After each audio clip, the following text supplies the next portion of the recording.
Aujourd'hui, comme promis, nous allons parler bonne année. Eh bien, bonne année, c'est avec la charmante demoiselle Colette Zinga qui est venue de Lausanne pour fêter avec nous ici à Genève. Nous allons parler bonne année, beaucoup d'événements au cours de cette émission. Bonjour Colette Zinga. Bonjour Monsieur Onema. En tout cas, merci d'avoir accepté notre invitation pour partager cette grande fête avec nous ici à Genève. Alors d'emblée, j'ai envie de vous poser la question de savoir comment va Lausanne. À Lausanne, ça se porte très bien, comme d'habitude. On a eu un joyeux Noël. Il n'a pas neigé cette année, malheureusement, mais on a eu un très joyeux Noël à Lausanne.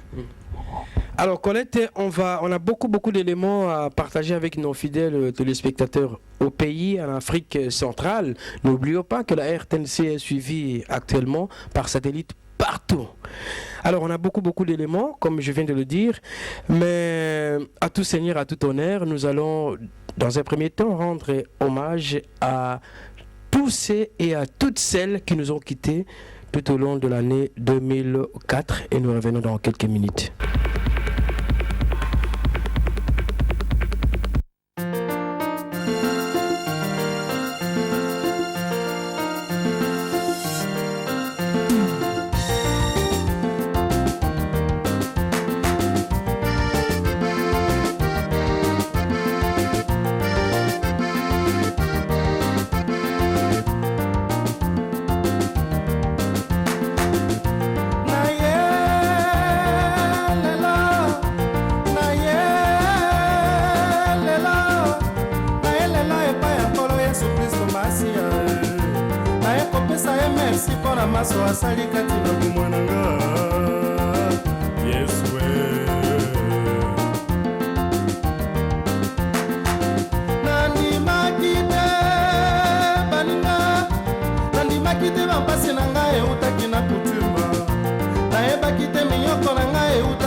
Alors qu'est-ce que ça te fait de voir ces images? Oui, c'est vrai que c'est un peu triste, comme je peux dire personnellement. Dieu merci, j'ai remercié beaucoup le bon Dieu qui nous a fait qu'on soit là jusqu'à présent. C'est vrai, au cours de cette année, on a perdu chacun de nous. Malheureusement, on a perdu nos proches. Et moi, j'ai perdu un oncle qui était très cher à Londres, des Kominakoma. Cette année, c'était un moment très difficile par rapport à la famille, par rapport aux amis. C'est vrai que c'est des événements qui n'est pas facile à digérer. Mais nous sommes restés en bonne santé. On peut dire que merci au Seigneur. Oui, j'ai été en province parce que je n'ai pas été seulement à l'est du pays parce que cette situation que j'ai décrite hier, c'est vrai, c'est dans certaines parties de l'Est. C'est au nord-est de notre pays, plus particulièrement dans l'Ituri, où malheureusement je n'ai pas eu le temps de séjourner longtemps. Ma visite a été très brève parce que j'étais dans la suite du vice-président chargé de la commission politique, défense et sécurité. Et d'ailleurs, je dois vous dire que j'y retournerai dès mon retour à Kinshasa. C'est un voyage qui est programmé depuis bien longtemps, mais que je n'ai pas encore eu l'occasion d'accomplir. Je suis attendue d'ailleurs par Madame Macadam, qui dirige la MONUC là-bas, de main de maître. Donc j'ai pu aller à Goma, j'ai pu aller à Bukavu. Malheureusement, je n'ai pas encore été dans le nord Katanga, donc là où il y a encore des conflits, pas des conflits armés, mais des poches de conflits, je dirais, enfin la présence de bandes armées. Bien sûr, ces territoires-là ne sont pas encore sous l'autorité du gouvernement. Donc ce serait de la témérité pour moi que de prétendre y aller. Mais là où le gouvernement a repris le contrôle, donc à l'Est, ce que j'ai trouvé, c'était, comme je l'ai dit dans ce discours, la présence de nombreuses femmes victimes de viols et de violences sexuelles. Ces violences ne se sont pas commis bien sûr à Goma ou à Bukavu, ça se commet dans l'arrière-pays où on note encore la présence d'interamwe ou d'éléments incontrôlés. Voilà.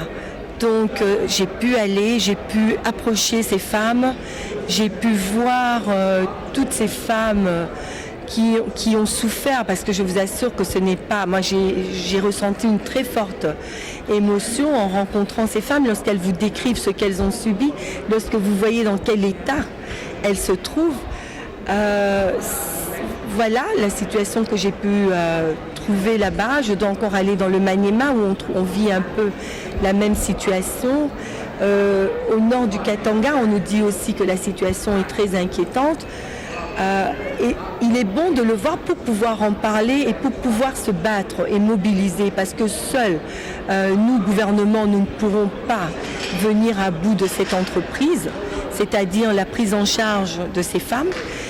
Il nous faudra mobiliser énormément de fonds avec l'appui de l'extérieur, et c'est un peu à ça que je me suis attennue aussi en venant ici, en prononçant ce discours.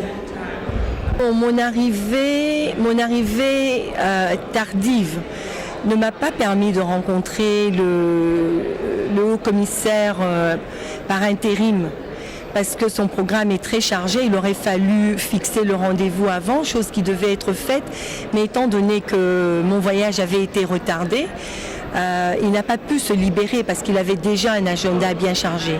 Néanmoins, j'ai eu une séance de travail avec des hauts collaborateurs, notamment une dame que j'avais déjà croisée, celle qui est chargée de l'Afrique. J'ai rencontré aussi des personnes qui étaient déjà passées à Kinshasa, qui avaient travaillé à Kinshasa, et le futur responsable du bureau du Haut Commissariat aux droits de l'homme à Kinshasa. Avec eux, nous avons fait un tour d'horizon et nous avons eu des discussions très utiles, je pense, pour le pays. Par rapport au progrès qui est constaté, par rapport aux efforts de la République démocratique du Congo, ils ont conclu avec nous, ils ont admis que les efforts étaient palpables, mais que néanmoins nous sommes victimes encore,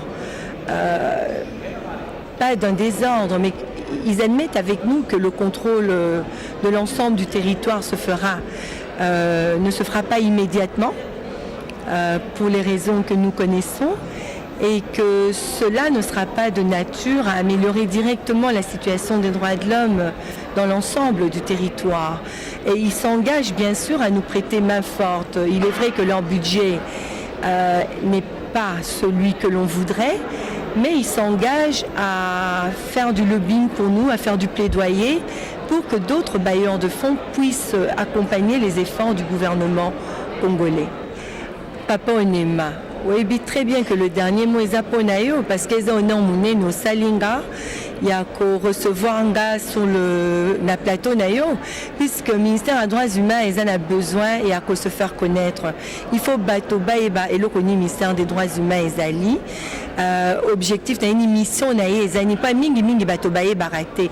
Donc au PCP au président occasion, il y a qu'au s'adresser à public mouné n'est pas très bien que émission Nayo Éco d'Europe bateau belé balandarango atanga nazarana tango rolanda ngote pas euro il y a passage na ngo mingi nazarana église mais nebi que ba nanga batangela kanga yango ba pesa nga be ko ya vieux Jean-Pierre ndengaza kuna na poto ndengaza alobaka ndenga pesa ba information ya poto puisque biso c'est vrai il faut makamwezo le kana mboka yeba na mais tozara pe na besoin toyeba eloko nini bandeko na biso baza libanda bazo sala o bazo sala pona mboka mais la polémique te nde eloko biso tolingi te mais à partir ya moment où eza information toyebi moto ya mutu ndenga azo bunda en tout cas papa longoni ya mingi nazo souhaiter o musala na yo wana vraiment o koba na yango au bungsa parce que ça contribuer à la reconstruction ya mboka.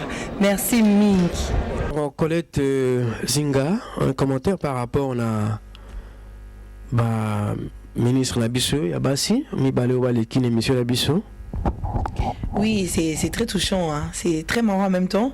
Comment on a moi si na pouvoir donc na politique et ça pas vraiment il y a toujours ça dans la société quoi. Bah si vraiment ça la plus le jour au jour en valeur. Donc la maman ministre là en tout cas je vous félicite beaucoup avec dans le travail que vous faites. C'est très bien, continuez comme ça maman ministre. Colette, on avance gentiment vers la fin de cette émission. On ne peut pas arriver à la conclusion sans parler de toi. La question est simple. Qui est Colette Zinga?